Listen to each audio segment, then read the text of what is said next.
Bonjour Emmanuel, merci beaucoup d'avoir accepté mon invitation sur Health Tech in Progress et aujourd'hui on va parler de Pozos, je pense quand même une très belle réussite française. Et pour commencer, est-ce que tu peux te présenter en quelques mots et je te poserai la question de l'aventurier juste après, j'inverse les questions. Salut Mariadec, écoute déjà merci de m'inviter dans ton podcast, c'est un plaisir, c'est un honneur, donc c'est vraiment très cool. Donc moi je suis Emmanuel Bilbao, je suis un des deux cofondateurs de Pozos. Je suis pharmacien de formation et après je suis parti 10 ans pour faire des lancements de médicaments ou accompagner les médecins dans l'usage des médicaments, aussi bien en France qu'à l'étranger, avant de fonder Pozos en 2018. Et c'est ça qui nous amène aujourd'hui à échanger. Complètement. Donc un pharmacien, un collègue pharmacien, c'est vrai qu'il y en a quand même quelques-uns dans le monde entrepreneurial, ça fait plaisir. Et pour te connaître un petit peu plus, petite question assez marrante, quel est ton aventurier, une personne qui pourrait vraiment t'inspirer un petit peu tous les jours dans le parcours que tu mènes avec Pozos? Alors, c'est peut-être pas un aventurier, mais c'est plutôt un entrepreneur et pas les plus récents. Donc moi, je suis originaire de Picardie et les gens qui me connaissent le savent très bien parce que je le revendique très souvent. Et il y a quelqu'un qui m'inspire beaucoup, moi, c'est Gaudin, qui est un industriel du 19e siècle, donc c'est pas tout récent, comme je disais, et qui a fondé l'entreprise Gaudin, comme son nom, qui fabriquait déjà à l'époque des poêles, en fait, pour chauffer, chose qu'on n'utilise plus trop maintenant. C'est vrai. Euh, et cet industriel-là, je pense il avait compris avant tout le monde, était précurseur de l'importance d'avoir un bien-être au travail ou un bien-être dans la vie de ses salariés. Et il a fondé un truc très connu qui s'appelle le Familistère, qui se trouve à Guise, qui était le lieu de vie de tous les employés de son entreprise, qui apportait les mêmes services, la même qualité de vie que les plus grands bourgeois de la région. Il y avait un théâtre, une piscine, une école incroyable pour toutes les familles qui travaillaient chez lui. Et je pense qu'il a compris euh, que pour avoir une entreprise qui réussit, il fallait avoir des gens heureux et des gens non seulement heureux dans leur vie professionnelle, mais aussi dans leur vie personnelle. Quand on n'a pas de frustration, on se consacre à 100% à son métier. Et puis quand on aime son entreprise, ben, on a envie de la voir réussir. Et je pense que c'est quelque chose que j'admire chez lui et il a été précurseur. Et je pense que voilà, c'est lui l'aventurier, entrepreneur qui me guide aujourd'hui. Bon, on pourra en reparler un petit peu parce que c'est vrai que c'est des thématiques en plein de l'heure du temps. Je sais que j'ai eu sur le podcast Moodwork ou Mocha Care sur tout ce qui est santé mentale au travail, mais c'est vrai qu'il y a aussi toute la partie un petit peu personnelle. Donc on pourra peut-être en parler un petit peu pour savoir si tu mets des ingrédients dessus pour booster tes équipes, pour les motiver. Mais avant tout ça, encore une autre question pour te connaître un petit peu plus. Plus largement, qu'est-ce qui te passionne dans la vie? Alors, il y a Grosse plein de choses qui question. me passionnent. Il y a plein de choses qui me passionnent. Évidemment, bah, le sujet de la santé me passionne en tant que pharmacien, mais j'ai un versant de la santé qui est très lié à la qualité de vie, en fait.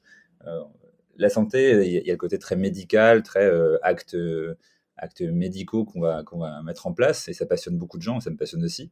Mais je trouve que c'est important de comprendre à quel point bah, être en bonne santé, ça te permet d'être heureux dans ta vie.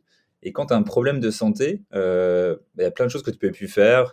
Si tu te lèves le matin, et je pense qu'une chose très simple à comprendre, c'est les gens qui ont une allergie, par exemple saisonnière, le rhume des foins. Bah, quand tous les matins on se lève, qu'on a les yeux qui piquent, qu'on éternue, qu'on se mouche, bah, la journée elle est pas aussi bien que quand on est délivré de ça. Je Et peux c'est témoigner. ça qui est magique en fait dans la santé, c'est qu'on peut à travers des médicaments, à travers des solutions, à travers des soins, avoir un impact incroyable sur la vie des gens. Et j'avoue que ça me passionne et toute innovation de santé moi, m'intéresse. Ouais. D'accord. Une autre question un petit peu marrante, j'aime bien la poser, la rajouter un petit peu. Qu'est-ce que les gens comprennent le moins chez toi? Je pense que les gens se demandent comment je peux poser autant de questions à tout le monde tout le temps. C'est peut-être un de mes gros défauts, c'est que je suis hyper curieux et c'est difficile pour moi de me retenir. J'ai envie de tout savoir sur les gens, ce qu'ils font, leurs loisirs, leurs passions. Un peu comme toi, je fais pas de podcast, mais je le fais finalement au quotidien. Et c'est peut-être ça qui surprend au début quand on me connaît, et puis quand on me connaît pas plutôt, et puis quand on me connaît, bah, ça fait partie de ma personnalité. Ouais. C'est peut-être pour ça que je me suis lancé sur le podcast, parce que c'est vrai que j'aime bien poser des questions, comprendre, un peu connaître les détails, savoir à qui je parle. Donc non, ça me parle, c'est une très bonne réponse. Et autre question forcément qui va nous intéresser, parce que tu viens du monde tu viens de pharmacie, qui est peut-être pas forcément l'écosystème le plus développé pour aller vers l'entrepreneuriat. Justement, qu'est-ce qui t'a poussé vers l'entrepreneuriat? Est-ce que c'est des personnes justement comme Godin, ou est-ce qu'il y a encore eu d'autres déclencheurs, peut-être un contexte familial? Je sais que c'est souvent le cas des fois chez les entrepreneurs. Donc qu'est-ce qui t'a poussé vers cet univers-là? C'est une bonne question. J'ai pas forcément encore fait mon analyse personnelle. Euh, Moi, je viens du monde des grands groupes, hein. C'est comme ça que j'ai commencé ma vie professionnelle.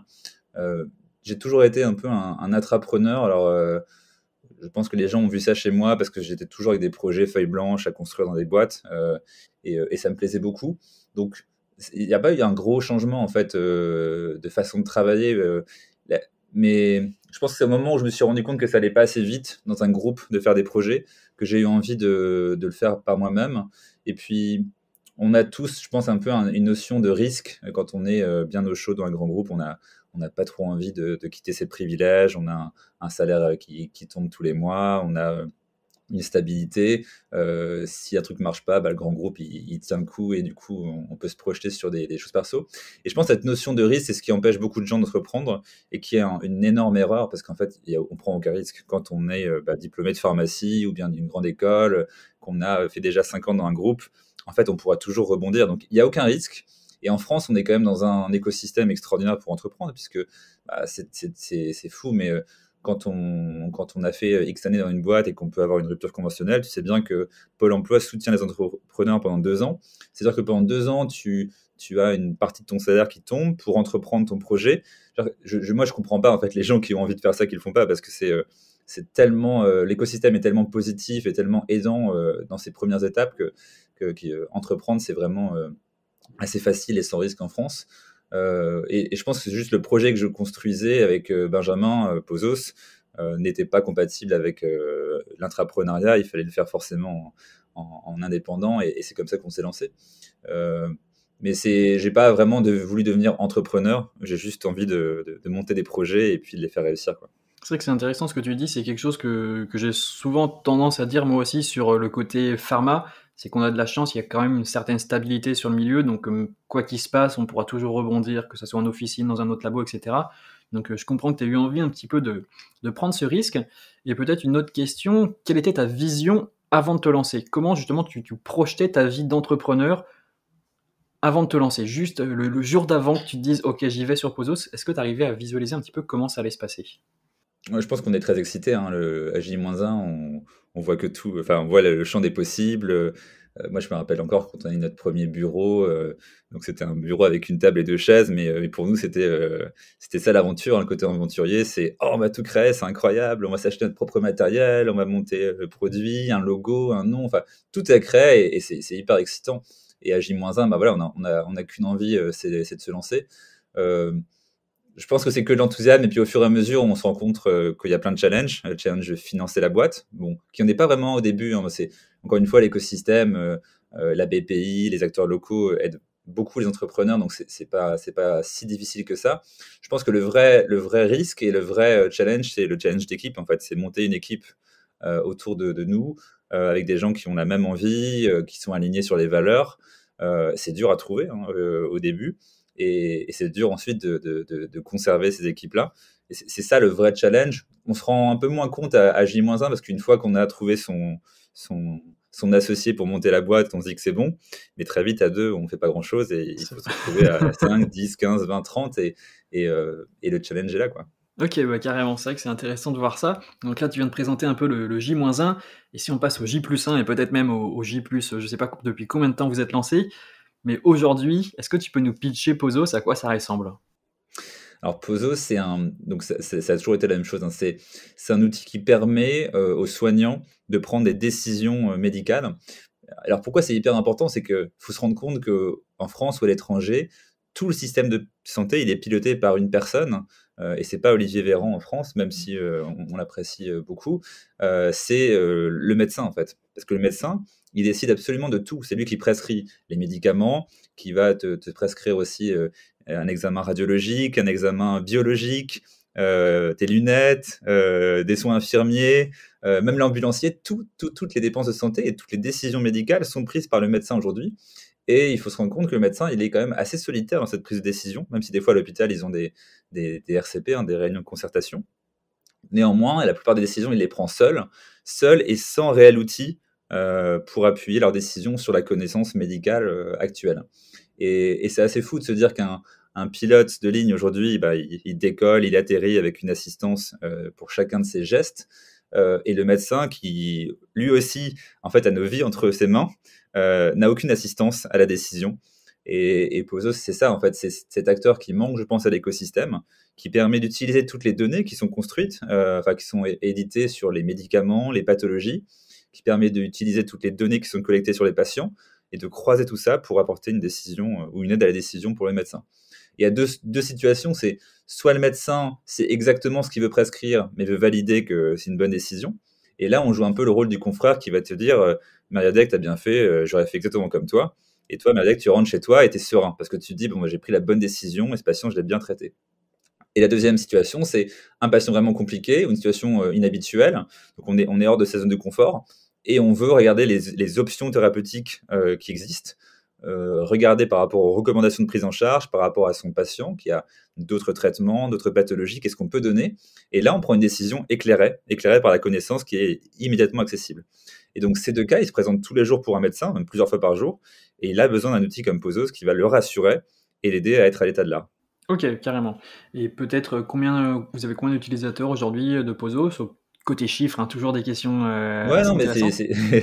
c'est bien chiffré. Donc, on a lancé le produit dans sa version gratuite en avril dernier, donc ça fait pas si longtemps, tu vois, ça fait 8 mois.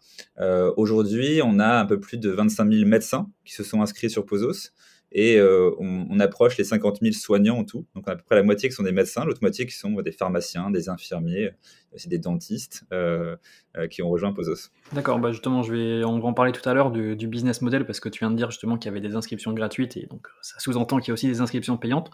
On va revenir dessus juste après. Mais un point qui va m'intéresser particulièrement, c'est quand tu as commencé justement ta présentation de Pozos, tu m'as dit c'est toujours la même chose. Et c'est une question que j'ai prévu de te poser plus tard, mais je vais te la poser maintenant. Est-ce que Pozos aujourd'hui, ça ressemble exactement à ce que tu avais en tête quand tu t'es lancé? Bah, en fait, je pense qu'on a au départ une vision pour le projet, et cette vision est dans ses grandes mailles la même. En fait, c'est cette aide à la décision. Euh, Elle est focalisée aujourd'hui sur les médicaments, et on ne compte pas s'arrêter là parce que, comme je t'ai dit juste avant, les décisions, elles sont multiples. Il n'y a pas que des prescriptions de médicaments. Mais quand on a créé Pozos, on avait cette idée de permettre pour chaque prescription de pouvoir la valider avec la connaissance médicale à jour. Et ça n'a pas changé. Et donc, c'est ce qu'on fait aujourd'hui. Et c'est la première brique, on va dire la première étape de quelque chose de beaucoup plus grand, en fait, qui va accompagner le médecin, le pharmacien, l'infirmier, tout au long du parcours patient et pas seulement sur la prescription médicamenteuse. D'accord, donc ouais, il y a le côté un peu vision et un peu le côté exécution brique par brique, hein. Ok, C'est hyper ça. intéressant. Et justement, en parlant justement de cette construction, quel est le plus gros défi que tu aies eu à surmonter depuis le début de Pozos? Bah, je pense que c'est un défi pas spécifique ni à Pozos ni à la santé, mais plutôt un défi de start-up. Et ça, on a toujours des conseils qui vous disent cette chose-là au début, on l'entend, mais on l'écoute pas forcément. C'est l'importance d'être très focalisé, très concentré sur une seule chose à la fois, un seul produit, une seule mission. Et quand tu montes une startup, tu commences à avoir des briques. Il y a plein de gens qui te proposent des opportunités. Ah tiens, on pourrait bosser ensemble et faire ça. Ah tiens, vous pourriez construire ça avec nous. Et c'est souvent des opportunités aussi financières parce qu'on te propose des contrats pour monter X et Y.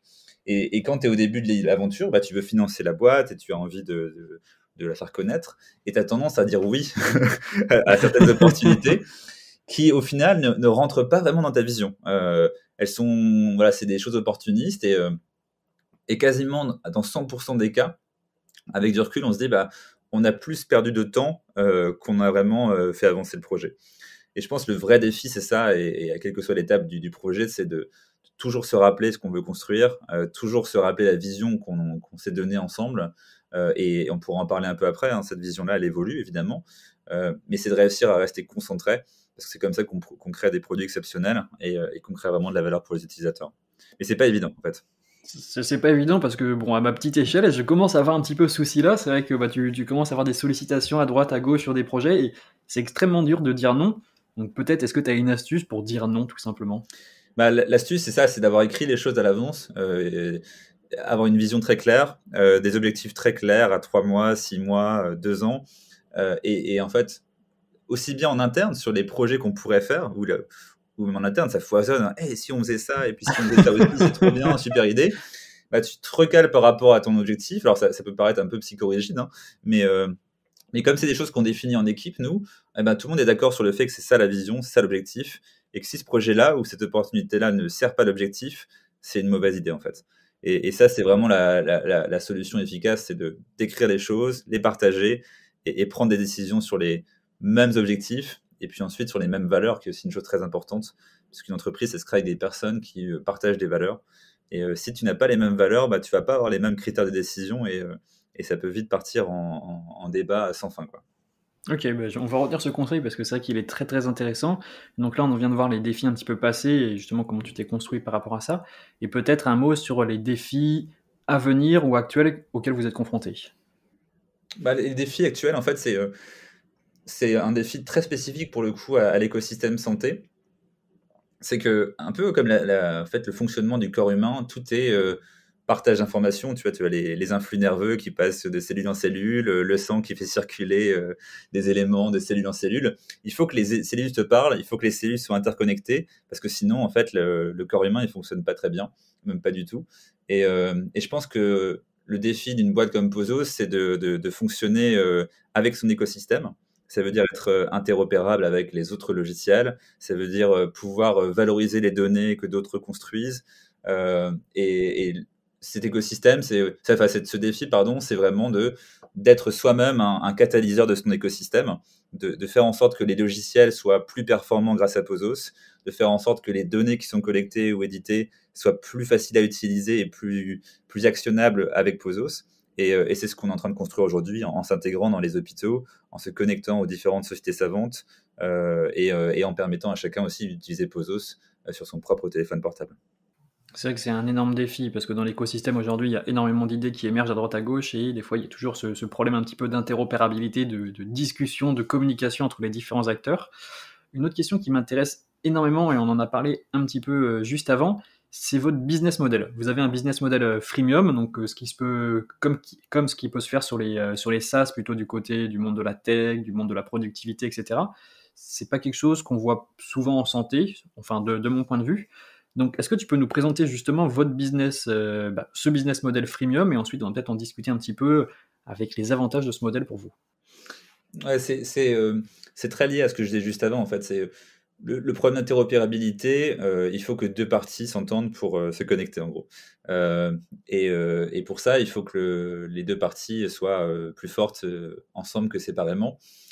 Et ce qui va intéresser dans la santé, et comme ça, je pense que par contre, c'est pas spécifique à la santé, mais des logiciels, par exemple, c'est que des médecins ou des soignants en général utilisent la solution. Or, quand on monte des business en tout cas SaaS, sans avoir d'utilisateurs, et qu'on commence par essayer de vendre sa solution pour avoir des utilisateurs, on est un peu coincé parce que on n'a pas la preuve d'être utile, on n'a pas la preuve que ça va marcher. Alors que quand on monte une version freemium comme on fait, bah, on a une première partie du produit qui n'est pas complète, hein, qui n'est pas interconnectée, il n'y a pas toutes les fonctionnalités, mais qui déjà apporte 10 fois plus de valeur que ce qui existe. Et ce qui se passe avec Pozos. Et les médecins, ils disent, mais c'est une expérience radicalement différente de tout ce que j'ai pu vivre en termes de recherche d'informations auparavant, puisque pour la première fois, je peux croiser instantanément les infos sur plusieurs médicaments, plusieurs recommandations, plusieurs sources. Enfin, c'est ils ont vécu à l'ère des cartes Michelin jusqu'à aujourd'hui. Hein. Tu as une carte pour un médicament, une carte pour une pathologie, une carte pour une reco, et tu dois switcher d'une carte à l'autre, aller regarder dedans ta route. Et tout d'un coup, ils ont une sorte de GPS qui va, en fonction des différentes cartes ou différentes infotrafics, te dire exactement où il faut tourner. Et c'est vraiment ça la sensation des médecins, de se décharger mentalement en disant mais c'est tellement simple et j'ai envie de vérifier et ça me prend pas de temps et en plus je me sens mieux. Bah voilà, quand les médecins ont ce feedback-là, quand les médecins utilisent Pozos et sortent d'un logiciel pour utiliser Pozos à la place, bah, le logiciel il n'a qu'une envie, c'est de bosser avec toi pour créer une expérience commune. Et quand les données patients deviennent hyper utiles parce qu'elles permettent d'avoir des réponses personnalisées dans Pozos, bah, tous les acteurs qui travaillent sur les données patients comprennent que c'est un intérêt pour ses clients de connecter Pozos aux données patients. Donc ça résout le problème d'interopérabilité et puis ça résout évidemment aussi le problème de vendre une version premium. C'est que quand les gens adorent la version gratuite, ou en tout cas comprennent tout l'intérêt que ça peut avoir dans leur pratique, forcément, ils vont soutenir le fait de prendre un abonnement payant. Et c'est ça le pari qu'on fait. Et c'est un pari tourné vers l'utilisateur, tourné vers voilà, un produit qui sert vraiment. Et la seule façon de le prouver, c'est d'avoir une version gratuite qui déjà satisfait tout le monde, quoi. C'est peut-être une question confidentielle, donc peut-être que tu peux nous donner plutôt un ordre d'idée, mais comment se répartissent vos utilisateurs entre gratuit et payant? Bah, c'est pas vraiment la vraie question. En fait, c'est deux choses différentes. Ou plutôt, Mais ouais, ceux qui sont passés de gratuit à payant, justement, c'est ça qui est ouais, intéressant pour voir justement alors, le. on vend pas aujourd'hui Pozos directement aux utilisateurs. On vend ça à des structures qui sont des hôpitaux ou des cliniques. Donc, on va plutôt vendre ça à des hôpitaux pour qu'ils équipent les médecins.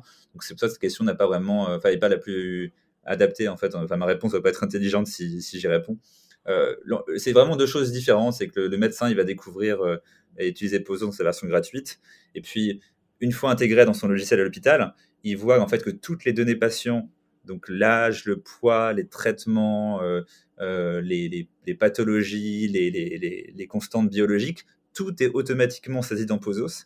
Et donc, quand il pose une question de prise en charge dans Pozos, la réponse est spécifique à son patient. Et c'est important. Rien que réaliser que la même question, si tu la poses pour un bébé, une personne âgée ou une femme enceinte, les réponses sont radicalement différentes. Donc, tu peux pas avoir un système d'aide à la décision qui n'est pas contextualisé par rapport à un patient. Et donc, tout de suite, l'intérêt de la version premium intégrée au logiciel prend tout son sens, en fait. D'accord. Et donc peut-être juste une petite dernière question là-dessus. Comment ça se passe? L'hôpital va payer en fonction du nombre d'utilisateurs premium qu'il aura? C'est ça. Ou Ouais, c'est ça. ok, d'accord. Ok, Un très très business clair. SaaS très classique, ouais. Ok, mais c'était intéressant. Et peut-être un dernier mot là-dessus. Pourquoi vous êtes focalisé sur l'hôpital en premier lieu et pas être parti sur la médecine de ville ou En fait, alors ça reste relié à l'histoire d'être concentré. Et tu peux pas adresser, quand tu as une table de start-up comme nous, pré-série A, bah, toute la médecine de ville, tous les hôpitaux, voire même certains vont essayer de faire des patients aussi. Bah, ça n'a pas de sens, en fait. Il faut créer un produit qui va servir un type d'utilisateur. Et la pratique hospitalière, bah, tu le sais, elle est différente de la pratique de ville. Et donc, on ne pouvait pas créer un produit excellent à l'hôpital et excellent en ville. Donc, on a fait le choix aujourd'hui de se focaliser sur la moitié des médecins, qui sont les médecins hospitaliers, et de leur apporter le produit le plus approprié dans leur pratique. Donc, c'est juste un choix, en fait, qu'on a fait. Et on le voit aujourd'hui, un super retour des médecins hospitaliers qui volontairement, vraiment, on est à plus de 500 médecins chaque jour hospitaliers qui s'inscrivent sur Pozos pour utiliser. C'est incroyable. Mais on pense que voilà, c'est parce qu'on crée un produit pour eux que ça marche et non pas un produit pour tout le monde. Ouais. c'est intéressant parce que finalement on revient sur ce que tu disais tout à l'heure, sur l'importance d'être focalisé et de pas partir dans tous les sens, même s'il y a une énorme opportunité de marché sur la médecine de ville Voilà. aujourd'hui, d'abord tacler l'hôpital avant de passer sur la ville. Et donc très intéressant parce que tu as dit que vous étiez entre guillemets pré-série A. Si on se projette un petit peu, quelles vont être les prochaines étapes justement et quel est l'horizon peut-être pour aller vers la ville ou les autres évolutions qu'il y aura à Pozos. Donc les prochaines étapes, les next steps comme on dit dans un bon anglais. Bah, je pense que tu les devines, hein, et j'ai laissé quelques indices un peu plus tôt dans notre Un petit échange. peu, c'est vrai que Évidemment, il y a une question rhétorique. c'est surtout ça, c'est d'autres populations de soignants qui en ont besoin aussi. La médecine de ville, tu l'as cité, mais tout à l'heure, je citais aussi les pharmaciens, les infirmiers. Euh, et comme on peut pas faire, enfin, on pense nous que le même produit va pas servir tout le monde de la même façon parce que chacun a sa pratique. Il faut forcément adapter le produit, créer des nouveaux modules plus spécifiques. Et c'est ça, en fait, le futur de Pozo, c'est de pouvoir, non seulement à chaque étape de la prise en charge, mais aussi pour chaque type d'acteur, avoir le produit le plus simple à utiliser et le plus pratique. Petite question, je pense qu'elle est très simple. Si tu avais 50 millions d'euros tout de suite à utiliser pour développer Pozos, qu'est-ce que tu ferais? Est-ce que tu irais tout de suite acheter une bouteille de champagne ou Ben, en fait, je pense que ça changerait rien. En fait, c'est juste que le plan serait le même, on le ferait plus vite. Et c'est toujours ça. En D'accord. fait, c'est un peu une question qu'on se pose aussi lorsqu'on fait une levée de fonds, ou qu'on te pose quand tu fais une levée de fonds, c'est même si tu avais 5 millions de plus ou 10 millions de plus, qu'est-ce que tu ferais? En fait, c'est le même plan, sauf qu'il irait plus vite. Si tu es plus nombreux, tu fais des choses plus rapidement en général, et c'est comme ça qu'il faut voir les choses, quoi. Tu vas pas Donc tu lancer partirais un. sur du recrutement directement. C'est ça, en fait, peut-être qu'on démarrerait, enfin, on accélérerait les briques, mais on les ferait pas tout en même temps. On resterait dans le même plan, mais on ferait plus vite chaque étape. C'est plutôt ça la philosophie qu'on a. D'accord, ok. Et deux petites dernières questions pour terminer sur Pozos et sur tout ce que vous faites. Tu m'avais dit lors d'un premier appel que vous étiez passé par plein d'étapes différentes avant d'en arriver par Pozos. Est-ce que tu peux nous dire rapidement quelles sont les étapes par lesquelles vous êtes passé pour arriver jusqu'à Pozos aujourd'hui, jusqu'à ce que vous commercialisez aujourd'hui? Ouais, en fait, c'est un peu les b.a-ba de la création de produits. Et moi, je les ai découverts aussi avec Pozos, parce que je n'avais pas d'expertise sur ça du tout. Mais quand tu construis un produit un peu en sous-marin, parce que toi, tu es convaincu que c'est le produit idéal, bah, tu peux vite te heurter à la réalité de tes utilisateurs qui ne trouvent pas approprié. Et, et nous, on avait commencé par faire une grosse phase d'enquête.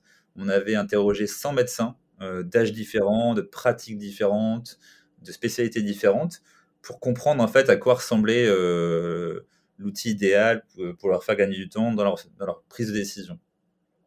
Et l'outil était typiquement un outil utilisé sur desktop, enfin donc sur ordinateur et non pas sur téléphone portable, et qui allait surtout servir la médecine de ville. Donc, on était parti en disant bon, c'est ça en fait, la médecine de ville a le plus besoin, le plus utilisée, et ce sera que sur desktop. Et puis au final, quand on a lancé le premier prototype, on a voulu tester un peu, voir ce qui se passait. Majorité d'utilisateurs hospitaliers, et puis grande majorité d'utilisateurs sur mobile. Donc voilà, tout l'inverse de ce qui s'est passé, de ce qu'on avait prédit avec l'enquête. Alors, on est sûrement très mauvais pour faire des enquêtes. C'est peut-être la première leçon à tirer. C'est la question que j'allais te poser, c'est comment vous l'avez observé. Ça, c'est quelque chose qui va intéresser énormément nos auditeurs. Comment vous avez observé justement cette utilisation? Parce que vous l'avez directement, vous avez ouvert Pozos à tout le monde et puis vous avez regardé les stats qui arrivaient. Comment C'est ça ça, s'est en fait, passé? on l'a mis entre les mains de médecins. Alors, c'était sûrement peut-être les gens les plus intéressés par l'innovation, qui testent un premier prototype. Mais c'est ça, on l'a mis entre les mains. Et puis, en fait, il n'y a que ça qui fonctionne. En fait, c'est quand tu vois comment les gens l'utilisent et qui l'utilisent, que tu réalises que tu t'es soit lamentablement planté, soit tu étais dans le vrai, quoi. Mais ça fait partie du process. Et c'est ça qui fait aussi qu'on se dit, bah, en fait, un médecin de ville et un médecin hospitalier, ça n'utilise pas du tout pareil Pozos. On se rend compte que ce qu'on a construit sert vraiment à une catégorie. Donc maintenant, on va aller creuser pour faire vraiment quelque chose d'exceptionnel pour lui, et non pas essayer de faire un truc bien pour tout le monde, qui sera une sorte de compromis un peu mou sur le produit, Ouais, quoi. complètement. Est-ce qu'il s'est passé quelque chose depuis le début de l'aventure que tu n'avais pas du tout anticipé? Il s'est passé que des choses que j'avais pas anticipées. Moi, La question était rhétorique. je suis un néophyte, donc et c'est ça en fait, c'est intéressant, hein, et pour nous tous, toute l'équipe, en fait, on se donne des objectifs à 3 mois, et puis au bout de 3 mois, on espère les avoir réussis. De toute façon, on les réussit, mais on se rend compte que les 3 mois suivants, on n'avait pas anticipé tous les trucs qu'il fallait faire en plus, ou les situations dans lesquelles on se retrouvait. Et ça va de accélérer le dépôt d'une demande de brevet, d'accélérer la certification, parce que tout d'un coup, tu réalises que à partir de mai 2021, la réglementation européenne change, et que du coup, il faut accélérer les choses. Enfin, c'est constamment en fait des découvertes où tu as des challenges à relever pour tenir des délais que tu n'avais pas anticipés dans ta roadmap. Donc, je suis un peu parti dans une réponse trop longue, parce que je sais même plus ce que tu m'as posé comme question, mais Non, je peux savoir si t'avais été surpris par quelque oui, mais chose. en fait, ouais, on est tout le temps surpris constamment, et je pense qu'il y a une sorte de rêve que moi j'avais au début, d'écrire une roadmap à 3 ans hyper claire, qui allait faire quoi, quelles étaient les briques, à qui on allait vendre, etc. Et en fait, ça c'est bien pour des slides, mais en fait en réalité ça marche pas comme ça, et il faut maîtriser le coup d'après, et c'est déjà pas mal en fait. C'est vrai que Donc quand on te demande des fois dans des business models de construire ton plan à 2 ou 3 ans alors que tu as à peine lancé ta startup, tout ça pour aller chercher quelques fonds, tu te demandes des fois tu te poses la question de la pertinence de cet exercice-là, quoi. Ouais, alors ça guide vachement, parce que ça te force à faire des choix. Ok. Déjà, les écrire à 3 ans, je veux être là, ça te supprime toutes les autres options qui, comme je disais un peu plus tôt, sont des opportunités dangereuses. Donc ça t'aide quand même. Et ce travail-là est hyper structurant, de dire c'est ça ma vision, c'est vers ça que je veux aller. Mais ça, c'est très macro. Mais d'un point de vue micro, en fait, tu te rends compte qu'il faut maîtriser le coup d'après, parce que 3 mois après ou 6 mois après, il y a des choses que tu n'avais pas anticipées, et il faut s'adapter, quoi. Donc il faut être peut-être psychorigide sur le long terme, en termes macro, mais extrêmement agile sur le micro et sur le moyen terme, on va dire. J'entends déjà les auditeurs se poser la question dans leur tête. Où est-ce que tu veux être dans 3 ans? Je vais pas tout livrer, hein, mais faut laisser un peu de surprise. Mais en tout cas, c'est assez clair pour nous, ouais. OK, c'est assez clair. OK, bon, on va garder ce suspense, hein, c'est hyper intéressant. On va passer là pour finir, j'ai 2 petites parties pour terminer. Une première partie là sur, l'écosystème health français et grosse question, mais les 2 pieds dans la mare, qu'est-ce qui te plaît ou ne te plaît pas dans l'écosystème peut-être medtech français? Parce qu'on vous catégorise sûrement dans l'écosystème medtech et est-ce que tu as un coup de gueule à passer sur cet écosystème? Moi, ce qui me plaît beaucoup, c'est que, aussi bien en amont et en aval de Pozos, il y a des acteurs qui font un travail extraordinaire, et qui sont très structurants. Il y a des acteurs qui travaillent sur, tous les systèmes d'interopérabilité, la structuration de la donnée patient et pour nous, c'est clé. Donc, on est hyper reconnaissant et ça crée un écosystème très favorable pour des entreprises comme Pozos et les cas d'usage qu'on développe. Et puis il y a des acteurs en aval qui vont aussi travailler sur la numérisation des données, des décisions qui sont prises, des courriers médicaux, des prescriptions, créer des logiciels de gestion de cabinet ou des hospitalières qui sont modernes avec beaucoup d'API. Et donc ça va pas assez vite à notre goût peut-être, mais en tout cas, beaucoup d'acteurs travaillent sur ça et je pense que c'est extrêmement positif pour l'écosystème français, qui est sûrement un peu trop franco-français. Et je pense que c'est notre problématique à tous en France, c'est qu'on est très focalisé sur notre propre marché et l'étape de l'étranger, elle est assez compliquée. Après, il faut s'appuyer sur des acteurs qui ont commencé à le faire, comprendre comment ils ont fait. Euh, mais voilà, je pense qu'on n'est pas assez, on n'est pas encore assez drivé et entouré pour exporter nos compétences et nos solutions. Donc c'est un challenge de plus qu'on va tous avoir. Mais ces acteurs qui font le travail en amont, hein, qui tordent le modèle, nous aident à être meilleurs demain, quoi. OK, hyper intéressant et peut-être je sais que tu en as parlé tout à l'heure, en France, on est extrêmement bon sur, la phase amorçage. Mais qu'est-ce qui manque à tes yeux et comment on pourrait faire mieux pour faire émerger des vrais champions health tech français? Donc un petit peu à la Doctolib, mais peut-être encore plus deep tech, hein.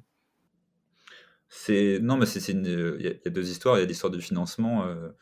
Et je trouve que c'est de mieux en mieux. Enfin, il y a beaucoup de fonds maintenant français qui grandissent et ont des capacités aussi à financer des boîtes plus grosses. Donc, c'est quand même, ça va dans le bon sens aujourd'hui. Donc, c'est sûr que c'est pas les mêmes valorisations qu'aux US, c'est pas encore les mêmes valorisations que UK. Donc, il y a une part d'inégalité en fait, parce que si tu montes la même boîte aux États-Unis, tu vas avoir beaucoup beaucoup plus de trésorerie pour monter ton projet. Après, tout coûte plus cher. Faut dire aussi aux États-Unis, bah, les ingénieurs coûtent plus cher, les commerciaux coûtent plus cher, donc peut-être que les choses s'équilibrent à l'échelle d'un pays. Mais le problème, c'est que si tu veux aller à l'étranger bah, et que tu as les financements français, bah, tu es moins fort que des Américains qui veulent aller à l'étranger. Et donc, c'est ce problème-là, c'est finalement un problème de financement et de valorisation des boîtes qui est trop bas encore en France par rapport à celles étrangères et qui nous empêche de devenir des grands champions internationaux, en fait. Mais ça va Est-ce dans que le bon tu sens aussi, ouais. est-ce que tu as c'est une question que j'ai rarement posée sur le podcast, mais justement, est-ce que tu identifies pourquoi on est peut-être encore un peu frileux sur ces questions de financement en France? Bah, c'est un peu la faute des startups, hein, c'est un peu notre faute. C'est que comme on va chercher des marchés français, bah, c'est des tailles de marché qui sont plus petites au début. Bah, du coup, les valos sont plus petites. Alors que des acteurs américains, ils vont chercher sur leur propre marché, mais qui est déjà beaucoup, beaucoup plus gros que le marché français. Donc, dès les premières phases, quand tu adresses ton marché domestique, bah, tu es plus gros potentiellement que le petit français.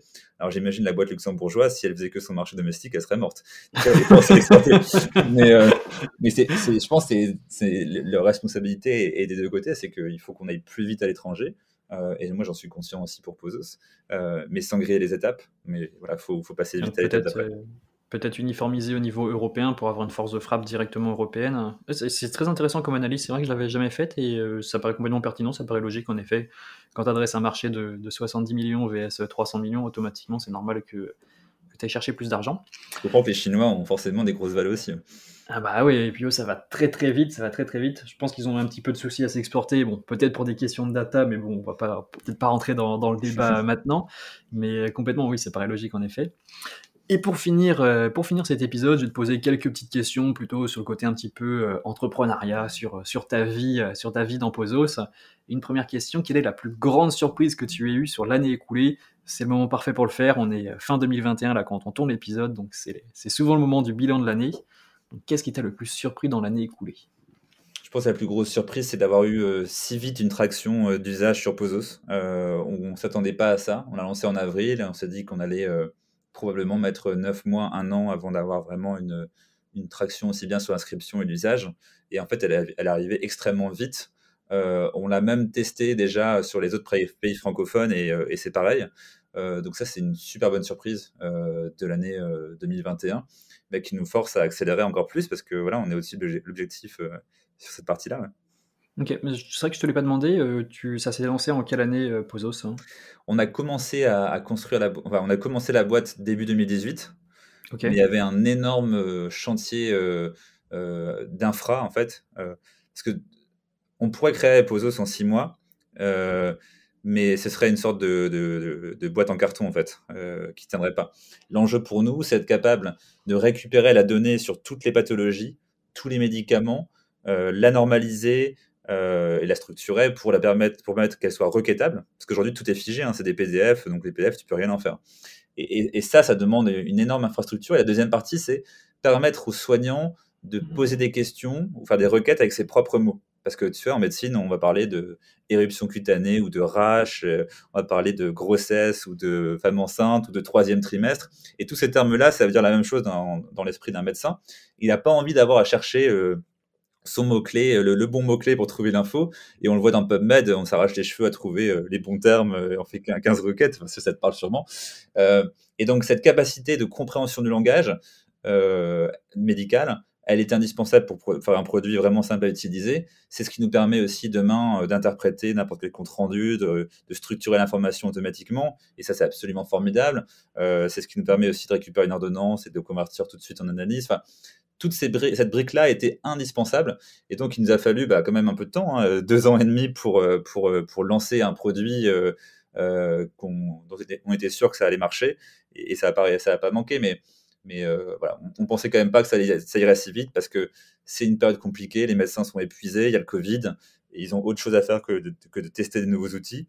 Mais visiblement, la promesse de valeur, hein, qui est de faire gagner du temps et de rassurer dans ses prises de décision, elle parle à tout le monde. Je pense que tous les médecins ont envie de faire de leur mieux, de bien soigner, ont aussi envie de rentrer chez eux avant 22 heures. Et donc, chaque gain de temps est précieux en fait dans leur pratique et dans leur vie perso. Ouais. C'est vrai que ça paraît être un choix logique dit maintenant, mais sur le moment, c'est vrai qu'attendre 2 ans et demi avant de lancer un produit, vous avez bénéficié de financement ou pas avant? Je t'ai pas posé la Ouais, question pour. on avait fait un premier tour de levée de fonds en 2019, et puis en D'accord. amont, c'était toutes les phases classiques d'amorçage. Ouais. D'accord, ok. Et grosse question, dans l'écosystème aujourd'hui, si tu devais relancer une boîte en santé, qu'est-ce que tu lancerais? Une boîte qui existe, donc peut-être une que tu vois aujourd'hui dans l'écosystème et qui t'intéresse, que tu trouves géniale, ou une qui n'existe pas encore, et donc peut-être que ça pourrait donner une idée à nos auditeurs.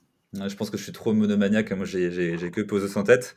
Et donc, si je devais lancer une boîte, ce serait pour lancer le prochain module qu'on lancera en 2022. Mais en fait, c'est une boîte dans une boîte. Donc, en fait, je ferais toujours pareil, quoi. Ok, donc on va pas le dire là, on sent qu'on touche sur les secrets défense, donc on va pas tout révéler. Très bien. Question, on la tente quand même, quel est le domaine sur lequel tu es en train de monter en compétence actuellement? Euh, alors, je sais pas, ouais, c'est un grand mot de monter en compétence que moi, mon rôle, c'est pas d'être spécialiste en quoi que ce soit. Je suis un peu spécialiste en rien du tout. Mais ce qui m'intéresse beaucoup, c'est la relation entre vision d'entreprise et pilotage des différents projets au quotidien. Et, euh, et ça évolue en fait avec la taille de ta boîte. Quand tu es que 5 personnes, tu t'organises pas de la même façon que quand tu es 20. Et puis quand tu passes à plus que à 30, 40, c'est encore différent. Et donc, en fait, à chaque étape, moi, on essaie de trouver avec l'équipe des solutions efficaces pour euh, convertir, on va dire, la vision en plan d'action bien clair pour tout le monde. Et aujourd'hui, ce qu'on fait, c'est qu'on a 3 niveaux de vision. On a une vision à 6 mois. Donc, on se dit, voilà, dans 6 mois, on veut être là, très précisément. À 2 ans ensuite, à 2 ans, on veut être là, très précisément. Et la troisième vision, elle est très long terme. Donc, c'est un peu la vision qui porte l'entreprise Voilà, et c'est les valeurs qu'on porte pour la boîte. Et ces deux visions, ces trois visions dans 6 mois, 2 ans, 5 ans, ça nous permet en fait de créer des roadmaps à 3 mois, hyper micro pour le coup, qui sont pilotés sous forme d'EKR. Tu sais, les EKR, ça vous parle, hein, c'est Non, Objective Key Results. C'est le Ok. système de pilotage qui a été, je crois, inventé par Intel, mais qui maintenant est généralisé dans la plupart des boîtes tech et qui permet de focaliser la boîte sur 2 ou 3 objectifs, pas plus, à la fois, et de faire en sorte que chaque objectif soit chiffré en fait avec des key results très clairs en disant bah voilà dans 3 mois il faut qu'on soit à ça et peut-être qu'à 2 mois, 1 mois on ait aussi des chiffres très clairs et chaque projet en fait doit servir l'objectif. Donc des projets qui ne servent pas un de ces 2 ou 3 objectifs n'ont pas lieu d'être. D'accord. Et ces objectifs-là servent la vision. Tu vois, donc tu as à 3 mois un objectif très clair qui sert la vision à 6 mois. Et cette vision à 6 mois est une étape de la vision à 2 ans. Et donc tout ça est très logique et permet de recentrer tout le monde sur les mêmes objectifs. Et c'est extrêmement complexe en fait de bien écrire ça, de faire ses choix et de se dire ensemble, ça veut dire qu'on fera pas ça, ça veut dire qu'on fera pas ci, ça veut dire qu'on fera pas ça, et on le fait tous ensemble. Et on essaye comme on peut, parce qu'on apprend tous en même temps. Hein, dans la boîte, on a ceux qui sont là depuis qu'on est 5 personnes, ils évoluent avec nous et on essaie de faire tout notre possible pour faire ça le mieux possible, mais d'avoir ce bon alignement entre tout le monde où chacun sait exactement pourquoi il travaille, à quoi servent les projets, et puis se donne aussi des objectifs chiffrés, parce que c'est ça qui fait qu'on exécute efficacement ou pas. C'est vrai que tu as répondu à la question que je me posais en tête parce que ça doit être extrêmement dur de poser justement un objectif très précis sans qu'on tombe forcément, voilà, et sans que tu te dises tout ce que je fais finalement ça va répondre à cet objectif et de pouvoir éliminer d'autres choses, il faut que ça soit vraiment très précis. Donc en effet, c'est hyper intéressant et peut-être que c'était ça ton conseil, mais il faut que je pose quand même la question pour finir l'épisode. Est-ce qu'il y a un conseil concret, activable? Vraiment, j'insiste toujours sur le mot activable, c'est dur de donner un conseil activable tout de suite pour ceux qui veulent entreprendre dans la health tech. Ouais, je sais, non, je fais pas vraiment de conseils. Celui-là, c'en est un, en tout cas, c'est celui qu'on m'a donné, donc je suis juste le messager de ce qu'on m'a déjà raconté. Mais c'est ça, en fait, je pense que la bonne méthode, et c'est la plus difficile à faire, et nous, on fait ce qu'on peut, hein, on n'est pas du tout des modèles, mais c'est d'essayer de vraiment être concentré sur un objectif, un produit, et faire quelque chose d'exceptionnel, parce que c'est ça qui différencie des petites startups comme nous, parce qu'on est 30, hein, on est tout petit encore, mais de grands groupes où on se dit, ils ont des milliards de trésorerie, ils sont 10 000, donc ils vont nous bouffer en 2 secondes. Et souvent, c'est des questions, c'est qu'est-ce qui fait que Google va pas vous manger en 2 secondes? En fait, ce qui fait que ces grands groupes peuvent pas, sont parfois moins rapides, c'est que ils sont tellement de projets en parallèle qui demandent tellement de réunions, tellement d'arbitrage, de budget, etc., que tout prend un temps fou, quoi. Et quand tu es peu nombreux et que tu fais qu'un seul truc très précis et tu le fais le mieux possible, tu arrives à faire des choses mieux que les grands groupes, quoi. Et c'est ça, en fait, je pense, le secret des startups qui réussissent et qu'on essaye, nous, de suivre tant bien que mal pour Pozos. On va retenir ce conseil pour terminer. Et dernière question, est-ce qu'il y a une question que tu aurais aimé que je te pose? Vu que tu as dit que tu étais très curieux, donc question très ouverte. Moi, j'ai envie de te poser la question, qu'est-ce que tu as appris durant le début du podcast qui t'a transformé aussi dans ta vie perso, ouais. Extrêmement bonne idée. Cette question d'être focus, je pense que tu as donné des exemples concrets. Et justement, ce que tu viens de dire, le plan EKR, si je ne me trompe pas, c'est une idée que je vais mettre en place. Et pareil, de mettre en place cette idée de projection à 3, 6 et 2 ans et essayer de garder cette vision-là pour éliminer tous les projets annexes. Et c'est vraiment ce qui m'a marqué au début de l'épisode, cette capacité à dire non finalement à des projets qui paraissent intéressants mais qui t'éloignent de ton objectif final et qui te font perdre du temps. Et c'est extrêmement dur, je pense qu'il va y avoir beaucoup de travail là-dessus, mais c'est ce que j'ai retenu, donc très bonne question, merci beaucoup de me l'avoir retenu.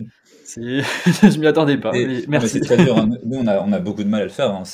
Au quotidien, c'est des décisions où c'est choisir, c'est renoncer, quoi. Et c'est ça Ok. qu'il faut avoir en tête.